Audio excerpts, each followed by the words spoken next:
मोदी सरकार बनी थी, उसमें रक्षा मंत्री का जिम्मा सौंपा गया था मनोहर पर्रिकर को, लेकिन कुछ महीनों बाद उन्होंने इच्छा जताई कि वो वापस गोवा के लोगों के बीच जाना चाहते हैं, क्योंकि उनका मन जो है वो गोवा में ही लगता है।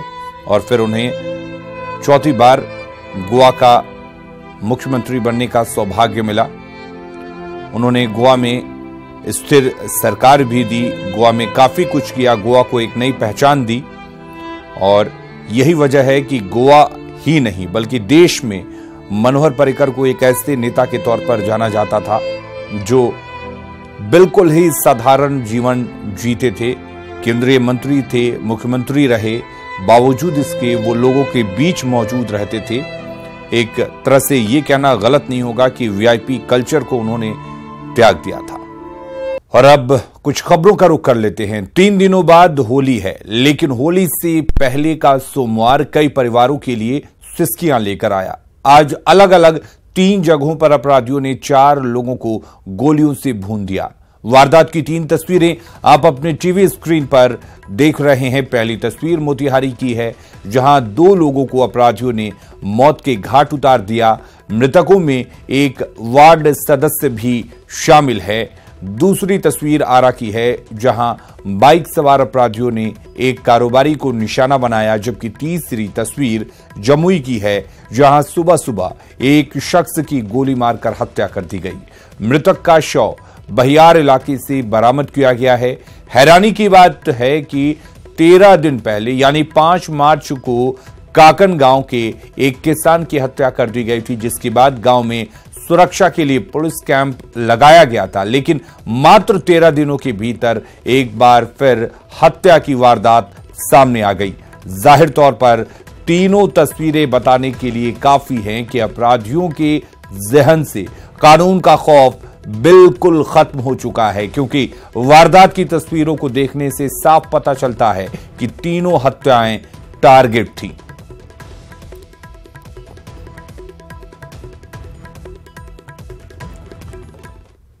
और अब हम आपको एक एक कर तीनों वारदातों को तफसील से बताते हैं। मोतिहारी में अपराधियों ने दिन दहाड़े 2 लोगों को गोलियों का निशाना बनाया। दोनों की मौत मौके पर ही हो गई और सड़क पर दोनों की लाश एक साथ बिछ गई।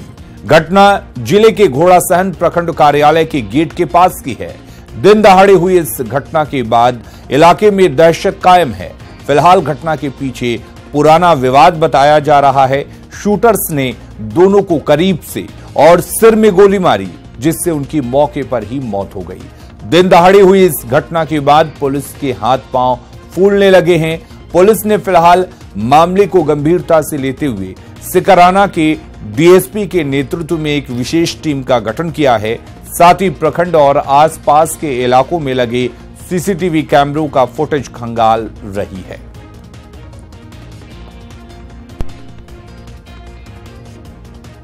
तो बिहार पुलिस की लाख कोशिशों के बावजूद भी अपराध की घटनाओं में लगातार इजाफा हो रहा है। ताजा मामला आरा का है, जहां बाइक सवार अपराधियों ने एक स्वर्ण व्यवसायी को गोली मारकर उसकी हत्या कर दी। घटना आरा नगर थाना क्षेत्र के आनंद नगर मोहल्ले की है, जहां रेलवे पुल के पास हथियारबंद अपराधियों ने एक स्वर्ण व्यवसायी पर अंधाधुंध गोलियां चलाई, जिससे कारोबारी की घटनास्थल पर ही मौत हो गई। बताया जा रहा है कि भोजपुर जिले के संदेश थाना निवासी रघुवीर प्रसाद सोनी के बेटे धनंजय सोनी आज सुबह बाइक से अपनी दुकान जा रहे थे। इसी दौरान मोटरसाइकिल सवार अपराधियों ने उन पर अंधाधुंध फायरिंग कर दी।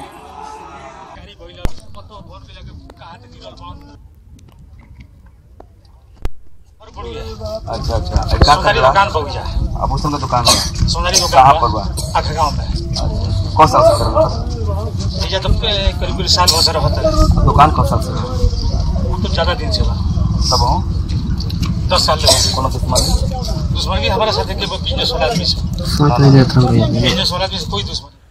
बिहार के मुजफ्फरपुर में प्रधानमंत्री आवास योजना के तहत बनने वालों घरों के लिए हर एक लाभुक से 50,000 रुपए की रिश्वत ली जाती है और रिश्वत लेने के बाद ही लाभुकों के खाते में घर बनाने की राशि भेजी जाती है। न्यूज 18 को 2 ऑडियो क्लिप हाथ लगे हैं जिसमें खुलेआम एक वीडियो मुखिया से 50,000 रुपए हर एक लाभुक से वसूल कर पहुंचाने की मांग कर रहा है। ये ऑडियो क्लिप 16 फरवरी का बताया जा रहा है जिसमें बोचहा प्रखंड के बीडीओ की एक मुखिया से बात हो रही है। आपको बता दें कि कुछ दिन पहले ही बोचहा प्रखंड के बीडीओ की सरकारी गाड़ी के निजी ड्राइवर को 50,000 की रिश्वत लेते रंगे हाथों दबोचा गया था। आपको ऑडियो क्लिप सुनवाएं उससे पहले यह साफ कर दे कि न्यूज 18 इस ऑडियो क्लिप की पुष्टि नहीं करता। बात कीजिए ना, पैसा वो बोलेगा deputy collector senior deputy collector को जाके मारे, आप जाके अपने बोलिए, हमरा नहीं हम नहीं जाएंगे बोलने। हम आप फोन पे बोल देंगे सर फला जगह नहीं है, हम नहीं जाएंगे। आप बात किए हुए हैं ना, बात करते हम नहीं बोलेंगे। वो जो आदमी बोल हमको जो लगता है उसमें से कुछ जैसे ऊपर से कुछ तो जरूर मारता होगा ना, 10-5 जरूर रखता होगा। ऐसा थोड़ा कि वो होगा तो पूरा उसे देता होगा। तो अब उसमें अब उसको कमा देंगे तो उसको अपना मिलेगा देगा तो कहा कि नहीं जन करेगा। तो 50,000 कहे हैं। हाँ 50,000 रुपये किए हैं। हाँ 50,000 से कम नहीं देंगे। हाँ 50 से कम नहीं। हमको अगर देखिए बेटर है या तो फिर करा के ही हम लोग देना चाहिए। एक सप्ताह समय लेंगे हमारा छाती पे सीधे आप एक विभाग मेरा साथ नहीं। अब बच्चा देखिए, अब बच्चा की तरह से फिर बात कर रहा है। नहीं अब सोमवार माने मंगल बुध शुक्र तरफ थे ना, अगला शुक्र आप बोले सरस्वती पूजा, फिर बोले तो हमको मतलब क्या समझ हमारे अगेंस्ट में लिखे हमारा रोक लेना चाहते हैं। आज नौकरी किसी का कोई नहीं जाता है। बदमाश नहीं समझे, अब के डेट में डिप्टी कलेक्टर लोग बहुत दूसरे में जाते हैं। समय तब 2-4 दिन समय देना होगा ना, पैसा व्यवस्था करना। 1.5 महीना से तो हम लोग यही बैठे हैं। हमारे 1.5 महीना से बैठे हुए हैं तो कहें कि क्लियर कोई बात नहीं हुई थी। सुन लीजिए, हम देखिए इसलिए चाहते हैं कि अब तो योजना भर तो पैसा इलेक्शन तक तो कोई इंदिरा आवास का अलॉटमेंट नहीं आएगा।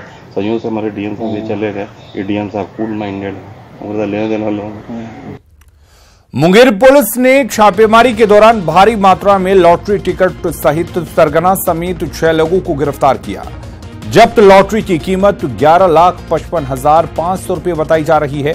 वहीं पुलिस ने मौके से 3 लैपटॉप, 1 मॉनिटर, 1 प्रिंटर और 75,000 कैश भी बरामद किया है। वहीं थाना अध्यक्ष ने बताया कि सभी गिरफ्तार पश्चिम बंगाल के रहने वाले हैं।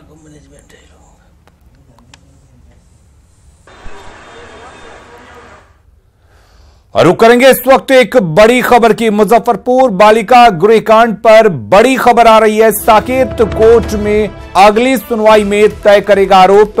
कोर्ट ने सीबीआई से मांगी है पीड़ितों के आरोपों की रिपोर्ट। सीबीआई ने कोर्ट को बताया गंभीर मामला, किसी पर सीधा आरोप नहीं। सीबीआई ने कहा कई लड़कियों ने बताई है आप बीती।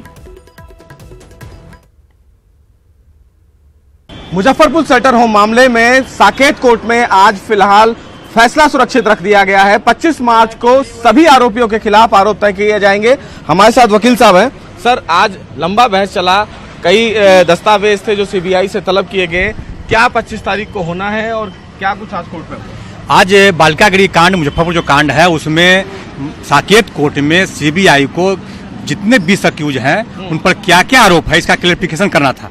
तो आज सीबीआई की तरफ से एक एक एक्यूज पर क्लेरिफिकेशन माननीय न्यायालय के सामने किया गया और बचाव पक्ष की तरफ से हम लोगों ने भी जो अपना पक्ष था वो रखा कि 164 में और 161 उसमें कहीं से कोई इस तरह का बयान नहीं है और बहुत मेडिकल रिपोर्ट भी जो है उसमें भी बहुत तरह का ऐसा कुछ साक्ष्य नहीं है।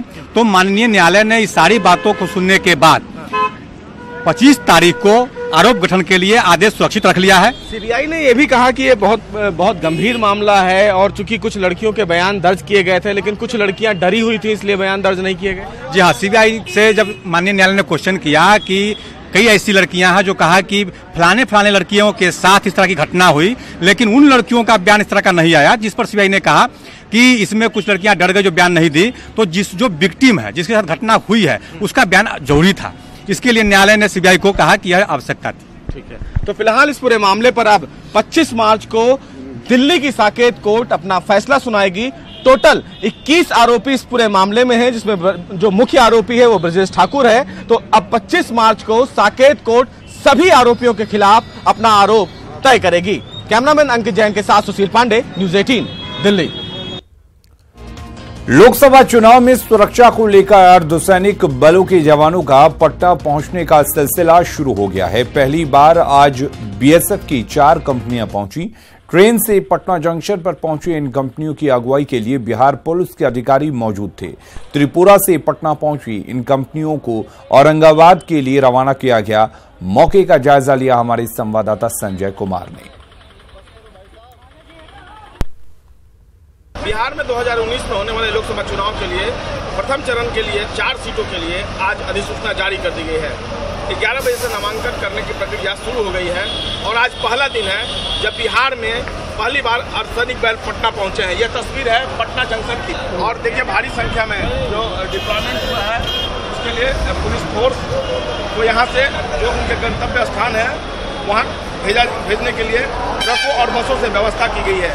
यही वो तस्वीर है जिसमें आपको अर्धसैनिक बल के जवान दिखाई पड़ रहे हैं। प्रथम चरण में निर्वाचन आयोग ने फैसला किया है कि सभी बूथों पर अर्धसैनिक बलों की तैनाती की जाएगी और यही कारण है कि बीएमपी के बॉर्डर सिक्योरिटी फोर्स के जो अधिकारी हैं, जो जवान हैं, वो अपने गंतव्य पर जाने के लिए पटना पहुंच गए और ट्रकों के माध्यम से उन्हें फर्स्ट फेज में औरंगाबाद के लिए यहाँ से प्रस्थान कराया जा रहा है। औरंगाबाद में फर्स्ट फेज में चुनाव होना है, जो दूसरे 3 अन्य संसदीय क्षेत्र हैं, उसके अलावा औरंगाबाद में होना है और इन्हीं बसों से और ट्रकों के माध्यम से उनको भेजा जा रहा है। ये पहली तस्वीर, एक्सक्लूसिव तस्वीर न्यूज़ 18 पर आप देख सकते हैं। किस कदर यहाँ पर अब जो ट्रक हैं वो जाने के लिए तैयार हैं, जो बस हैं वो जाने के लिए तैयार हैं, जो अधिकारी हैं। और सबसे बड़ी बात है कि इसमें बिहार पुलिस के जो जवान हैं और जो अधिकारी हैं वो सहयोग कर रहे हैं और खुद औरंगाबाद से बिहार पुलिस के अधिकारी यहाँ पहुँचे हैं और इन बीएसएफ के जवानों और अधिकारियों को अपने साथ ले जाएंगे। उसके बाद 5 सुविधा अनुसार इनका डिप्लॉयमेंट किया जाएगा। कैमरा पर्सन राहुल के साथ संजय कुमार, न्यूज़ 18 पटना।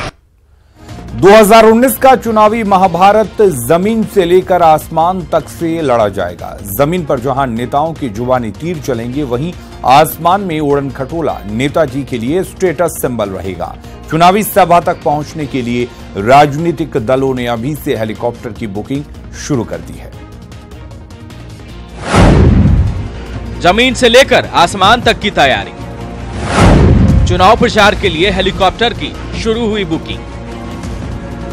2019 लोकसभा चुनाव के लिए तमाम राजनीतिक दलों ने हेलीकॉप्टर की बुकिंग शुरू कर दी है। महागठबंधन ने अब तक 3 हेलीकॉप्टर बुक किए हैं, जिनमें से 2 जेएमएम और 1 कांग्रेस ने बुक किया है। कांग्रेस का आरोप है कि बीजेपी ने सर्वाधिक हेलीकॉप्टर बुक कर लिए हैं, जिसकी वजह से कांग्रेस को 1 हेलीकॉप्टर से ही संतोष करना पड़ रहा है। हेलीकॉप्टर तो अभी जितना है कि सारे हिंदुस्तान के हेलीकॉप्टर भारतीय जनता पार्टी ने पहले ही सौदा कर लिया। ये तो एक हम लोग के लिए मैंने सुविधा नहीं है कि हमको अभी खोजना पड़ेगा और फाइनेंशियली हम लोग ज़्यादा उतना कुछ नहीं करने जा रहे हैं। और मुझे लगता है कि जनता जो है हाई फाई की राजनीति छोड़कर जो धरातल पर जो लोग हैं उसको पसंद कर रहे हैं। यहाँ तक चॉपर का सवाल है तो एक चॉपर अभी हम लोगों ने बुक किया है, वो चॉपर अभी आ भी गया है, उससे कार्यक्रम भी प्रारंभ हो गए हैं और जैसे जैसे ज़रूरत होगी उस तरह से हम संसाधन इकट्ठा करेंगे।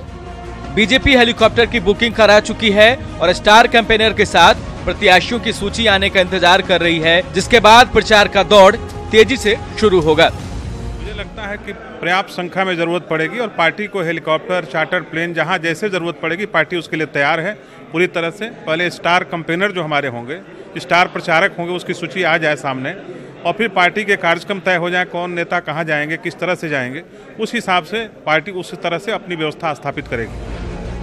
हेलीकॉप्टर एक स्टेटस सिंबल के तौर पर भी देखा जाता है और नेता खुद की स्टेटस कमतर रखने को तैयार नहीं होते। ऐसे में करीब करीब सभी बड़ी सभाओं के लिए हेलीकॉप्टर का इस्तेमाल होता है। हेलीकॉप्टर की सवारी का खर्च भी चुनावी खर्चे में ही जोड़ा जाता है और चुनाव आयोग की इस बार पैनी निगाहें उड़न खटोले के खर्चे पर ही है। रांची से न्यूज़ 18 के लिए भुवन किशोर झा की रिपोर्ट। अपने लिए जिए तो क्या जिए, तू जी अगर जमाने के लिए। आखिर हम ऐसा क्यों कह रहे हैं, ये जानने के लिए देखिए हमारी ये खास रिपोर्ट।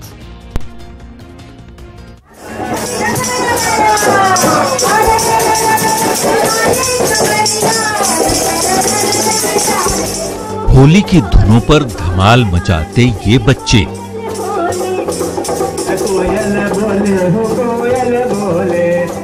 नाचते गाते और गुलाल उड़ाते ये बच्चे,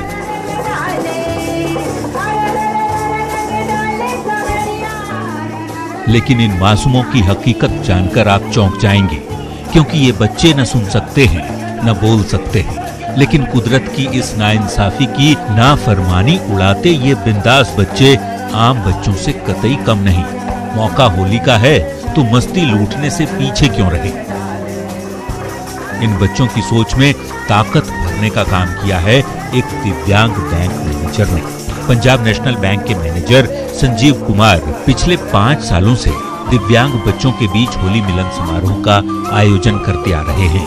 2011 में एक ट्रेन हादसे में संजीव ने अपने दोनों पैर गंवा दिए, लेकिन उन्होंने अपना हौसला नहीं गंवाया और दिव्यांग होने के बावजूद संजीव ने निर्मल अनुपम संस्था बनाकर दिव्यांगों की सेवा शुरू की।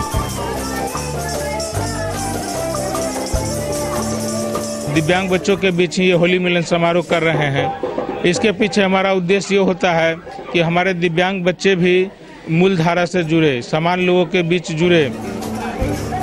इस साल संजीव ने जिले के वागेश्वरी मूक बधिर विद्यालय में बच्चों के अलावे कई लोगों के साथ होली मिलन समारोह मनाया। ऐसे आयोजन पर बच्चों के अलावा शिक्षकों ने भी खुशी जताई। बहुत अच्छा लगा, हमारे संजीव सर ने हमारे दिव्यांग मूक बधिर बच्चों के बीच में मनाया।